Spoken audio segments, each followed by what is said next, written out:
Ya, baik, saya akan menjelaskan bagaimana iringan waktu latihan dan apa itu latihan dengan iringan. Ada nyanyian acapella, artinya nyanyikan tanpa diiringi. Ada pula nyanyian disukai untuk diiringi, seperti misalnya banyak lagu daerah bisa merupakan iringan seperti, dan ada nyanyian dapat menyanyikan dengan atau tanpa iringan, sesuai dengan kekatan bobotnya melodi. Misalnya, lagu Satu Nusa nampak mempunyai bobot yang cukup berat untuk dinyanyikan tanpa iringan, namun bila diiringi, bobot ini dapat berkuat. Maka, untuk atas pertanyaan itu, apakah latihan paduan suara sebagai instrumen? Itu pertama-tama tergantung dari yang mana yang dinyanyikan. Lain jawaban ini tergantung dari apa yang bisa dibawa keras, susah menggunakan intonasi. Tapi dari lain pula iringan terdapat bentuk kelemahan masing-masing. Suara yang terutama gangguan suara. Jadi inilah soal untuk menyanyikan maka di sini pun kita juga harus bertindak seperti yang korban yang berjalan di atas tali. Yang harus menjadi tujuan banyak. Suasana latihan yang menyenangkan untuk menyanyi. Antara lain dalam latihan kita bisa bersiap dalam membangun instrumen. Saat latihan instrumen dapat membantu banyak untuk memberikan itu dan membangunnya atau salah satu suara dari instrumen. Namun bila kita melatih dalam suara komunikasi, maka ada banyak instrumen yang juga sudah dikuasai dan kemudian bila instrumen komunikasi menjadi lalu bisa diperhatikan kecuali untuk menjadi macam agar sebenarnya ini dapat dinikmati dengan sangat baik. Karena itulah salah satu tujuan latihan. Maka jangan sampai menunggu sampai latihan. Inilah jadwal untuk belajar dari perlu untuk sekolah. Jadi setiap lagu itu atau setiap lagu itu harus kita latih. Karena setelah itu tetap suatu iringan agar suatu lagu itu dapat berpengaruh di para pendengar yang mendengar tersebut. Jadi selama kita latihan kita harus latih bagaimana yang tersebut. Sekian itu saja saya jelaskan tentang bagaimana latihan. Terima kasih.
Proses fisik dan emosional seperti ini kalau kalian melakukan karena mungkin dan sudah terbiasa menggunakan terus akan sulit untuk menyesuaikan lagi terus jadi sudah proses fisik maka itu sebetulnya dilakukan proses lalu dalam proses latihan ini kita melakukan bagus dan sudah bagus sebenarnya ada hal-hal yang kita bisa jadi kenapa tidak bisa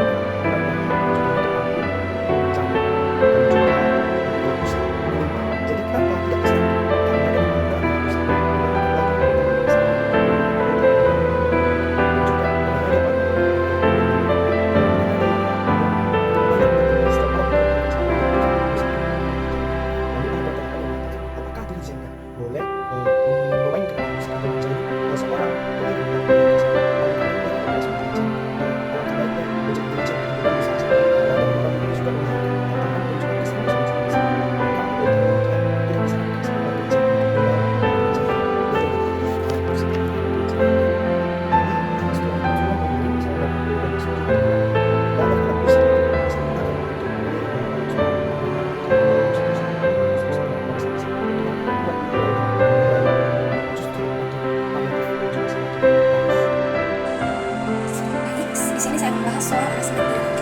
aransemen iringan adalah memodifikasi musik dengan mengubah bagian musiknya. Contohnya, ritme instrumen. Dalam hal ini instrumen pendukung pesan yang disampaikan. Instrumen adalah bagian dari aransemen dan singkatan saling berhubungan. Dalam hal ini diri bertanggung jawab menjaga instrumen agar selaras dengan aransemen. Namun terkadang iringan melibatkan improvisasi yang agak bebas karena para pengiring diberikan kebebasan. Bahkan berlawanan dengan akord-akord yang dinyanyikan dalam suara. Di sini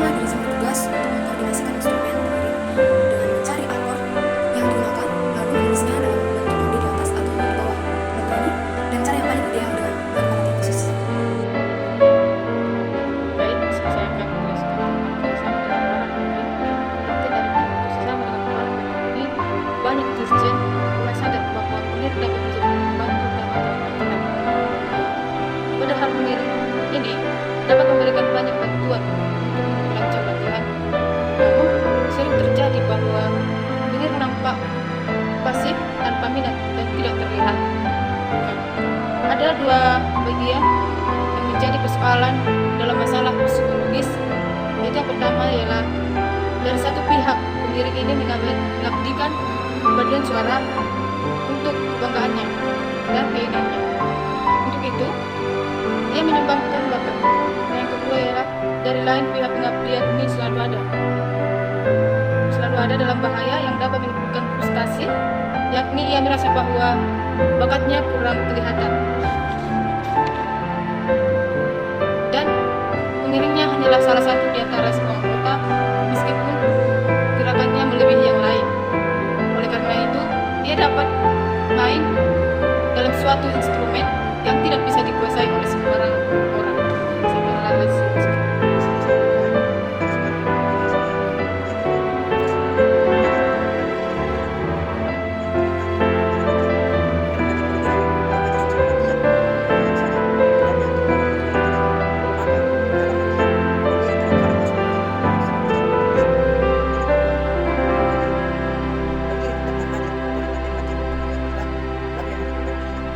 Apabila tampak iringan dapat membantu mengambilkan nada. Yang ketiga, akor. Akor iringan sama dengan akor nyanyian. Yang keempat, iringan. Iringan membantu kita membidik nada atau instrumen melodi dan merasakan irama atau instrumen nada yang dikeluarkan. Yang kelima, iringan tidak boleh lebih keras dari vokal. Jadi bila bersifat instrumen